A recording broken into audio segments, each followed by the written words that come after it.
Have you ever heard of the Highest and Best Act as it pertains to Social Security? Well, if not, you are certainly not alone, as I'm actually introducing it for the very first time right here in this video. So with that being said, let's get into it and talk through all the details. Now, first off, thank you so much for liking and sharing this video with those buttons right down below the video. I truly do appreciate it. Thank you so much for being part of the community.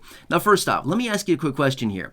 How would you feel about getting 4 raises to your fixed income benefits every single year? Sounds way too good to be true and sounds really, really good, right? Did that catch your attention? I think it probably did, right? Now, that's exactly what I want to talk about here in this, because the Highest and Best Act actually does have a couple different provisions within it, and this is one of them. 4 raises per year to your monthly benefits. Again, sounds good. Please tell me more. Well, again, I'm going to tell you all the details about it. Now, this is the first time that this is being introduced, and this is, in my honest opinion, the best things that they could do to benefits for fixed income beneficiaries right now, considering there's a bunch of other pieces of legislation that are out there. Yes, obviously, a lot of those would be great as well, but this one would be very good, and it's something they could implement very, very quickly, and it would not be that big of a deal whatsoever, but rather it would make benefits significantly more fair every single year for the beneficiaries that rely on these, and the annual raises that come into these benefits as well. That's also a little bit more fair. Now, here's the thing. First off, do we love or hate the COLA right now? Well, it's kind of a toss-up, right?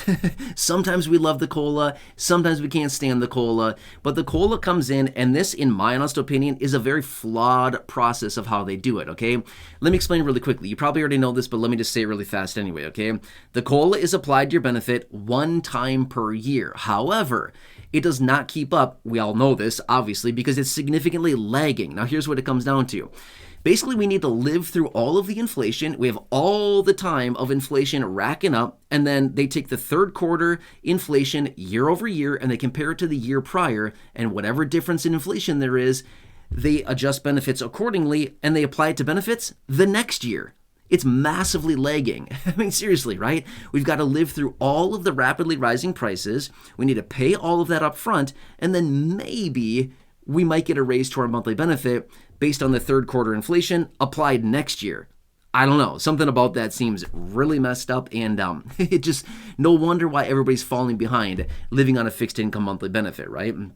But anyway, you probably already know that, but I just want to explain that really quickly. Now, in this, the Highest and Best Act, I want to explain this. Now, again, I want to make this very clear. This is my proposal, mine. Yours truly, this guy right here. This is my proposal, and I'm calling it the Highest and Best Act. Who knows? Maybe a lawmaker will be watching this video, and maybe they'll actually adopt this and bring it in, and maybe they'll introduce it on the floor, something like that. I don't know, but in my opinion, this would be a great, great change to benefits, and this would adjust benefits really nicely for a lot of beneficiaries in a good way. So anyway, here's what I'm talking about. So rather than giving a once annual COLA, ditch that idea. It's just lagging, and it's not good for the beneficiary whatsoever. But then again, we need to ask the question as well.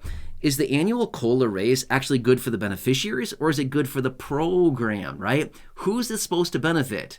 Well, take your pick, okay? I think you know where I stand on that one. But anyway, so here's what my proposal would do. And again, there's a couple iterations, or a couple different details, I should say. And let me give you those to you right here, okay? So number 1 would be 4 annual raises for fixed income benefits, okay? Now that sounds nuts, but this is how it would actually work. Quarterly, fixed income beneficiaries would get a raise. So forget the annual raise. One time every 3 months, your benefits are either being increased or they're possibly staying the same. Now that is an option as well, staying the same. But let me explain exactly how this would go.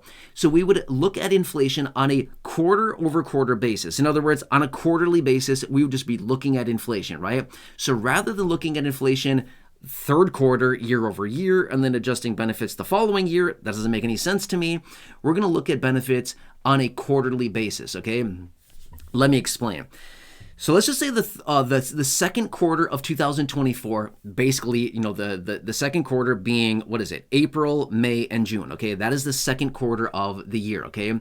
Let's just say that inflation during those 3 months is, 0.4%, 0.5%, and 0.3%. So that is 1.2%. Added all those up, that's 1.2% over that 1 quarter of time, okay? So in that 1 quarter, Again, I'm just making numbers up here for an example, okay? In this one quarter, inflation increased by 1.2%. Guess what you get right away at the start of the next quarter, as in the start of the third quarter? You get a 1.2% increase to your monthly benefit. Again, super basic, super simple, very logical, okay? We don't need to have some fancy calculations. We don't need to compare third quarter over third quarter and all this business like this. What is inflation doing? Inflation came up on a quarterly basis. In this one example I'm giving you here, of 1.2%, therefore benefits are adjusted accordingly, 1.2%, okay? Why do we have to compare quarter over quarter, year over year, things like this, like they're currently doing right now? What does that really matter? Why do we have to do that? It's not telling us the big picture.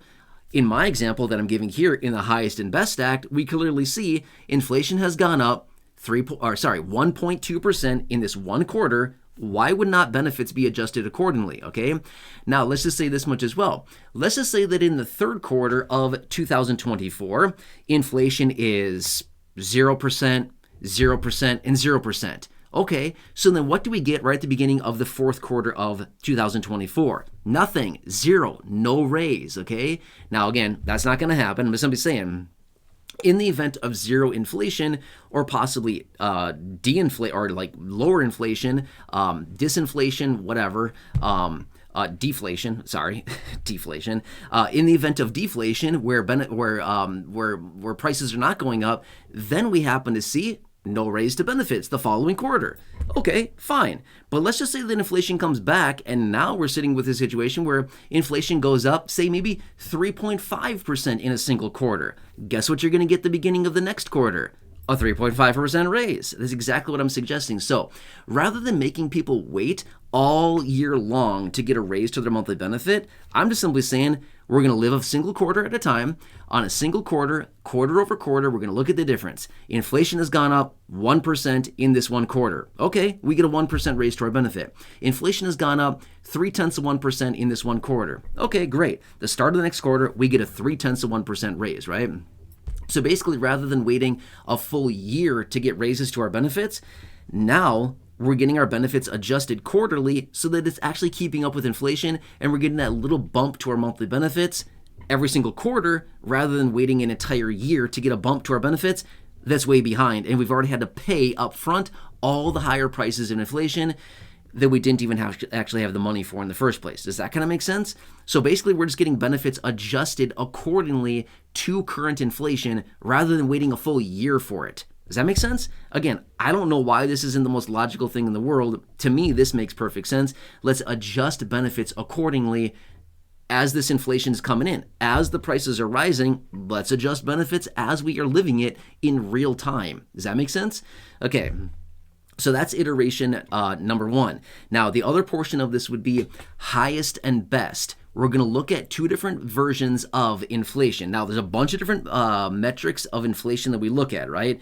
There's the headline, there's the CPI, there's core, there's CPIW, there's CPIE, there's CPIU. There's a ton of different factors that come in on these inflation readings, right? The one that they're currently using right now is the CPIW, Consumer Price Index for Urban Wage Earners and Clerical Workers. That's the one that they've been using since 1975, right? But we know that there's a piece of legislation out there where they want to change this from the CPIW to the CPIE. They have not done it yet. The CPIE is the Consumer Price Index for the elderly. This one better tracks the actual living expenses for those people who are falling into the elderly category, right? However, here's where the highest and best part comes in. We look at both of these metrics on a quarter over quarter basis, or I should just basically say a quarterly basis. Forget the quarter over quarter, quarterly basis, okay? We look at these two metrics, CPIW and CPIE. Which one comes in higher? Let's just say, for example, the CPIE for the second quarter of 2024 comes in at 1.1%.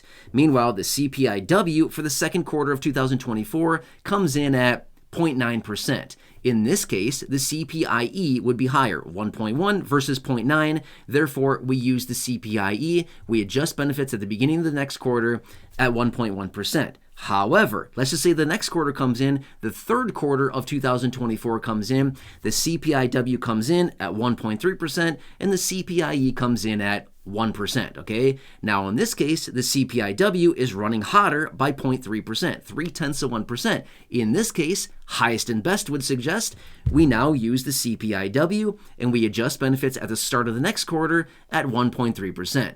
Make sense? So we look at these two metrics. We look at the CPIW or we look at the CPIE. Whatever one is higher, we use that to determine the COLA for the following quarter. That's it. Super basic, right?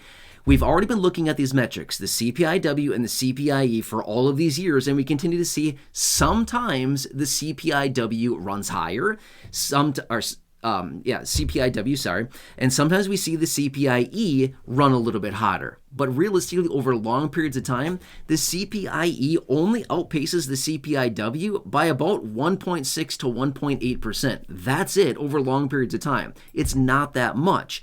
But if we were to actually look at the highest and best situation here, as we take the highest of the two, now we've got significantly higher increases on that. Whereas if we were to take the highest of them, now we're talking about multiple percentage points higher, 3, 4, 5% higher over long periods of time when it's compared to this. Does this kind of make sense? So that's it. Super basic stuff. Use whichever inflation gauge is higher, either the CPIW or the CPIE, and adjust benefits quarterly versus annually. That's it, okay? So we're getting monthly benefit increases based on current inflation rather than what's going on basically from the previous year. Doesn't make any sense, right? So anyway, that is my proposal with the Highest and Best Act. That's what I am proposing. And again, who knows? Maybe some lawmakers watching this and they say, hey, that actually makes logical sense. Maybe we should introduce something like this. Because here's the thing. We know that lawmakers across the aisle, lawmakers of all shapes and sizes, all the people out there, they all want to do something about Social Security. They want to adjust the COLA. I mean, seriously, we've seen it from all these proposals out there. A lot of them want to adjust this. Why is it so hard for them to do? I don't get why this is so difficult to implement. But with this one, I'm saying adjusting benefits one time per year is massively, massively hurting beneficiaries in a huge way, okay? We know this. I don't need to tell you this. You know this. You're living it. You experience it every single month, every single day, every single week, every single year when we get the COLA announced and we're like, oh, look at that. Inflation went up 5% last year, but yet we're getting a 3.2%. That makes a whole lot of sense. Oh yeah, and we had to pay all of that up front, and now we're getting a little raise lagging on our monthly benefit going forward, right? So with this proposal that I'm talking about here, we're only waiting 3 months. We gauge what the inflation was. We see, oh my, look at that. Inflation went up 1.6% on this past quarter. Now we'll adjust benefits 1.6% higher. And in the event no inflation happens, deflation is happening, no inflation is happening, well then fine, we don't get a raise. Whatever the raise happens to be, and if there happens to be negative, as in deflation in a quarterly basis, then no raise. It's just zero, just like we see sometimes with the COLAs as well. Does that kind of make sense? That's it. Super basic. To me, this makes logical sense and something that will actually be beneficial to the beneficiary.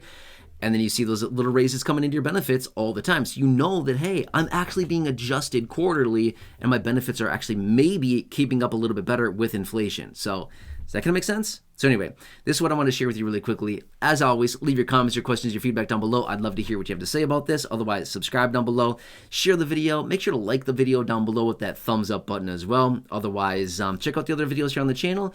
The ones down below in the description or the top of the comment section that I've hand selected for you. And enjoy your day. Have a good one. I look forward to reading your comments down below, and I'll catch you again later.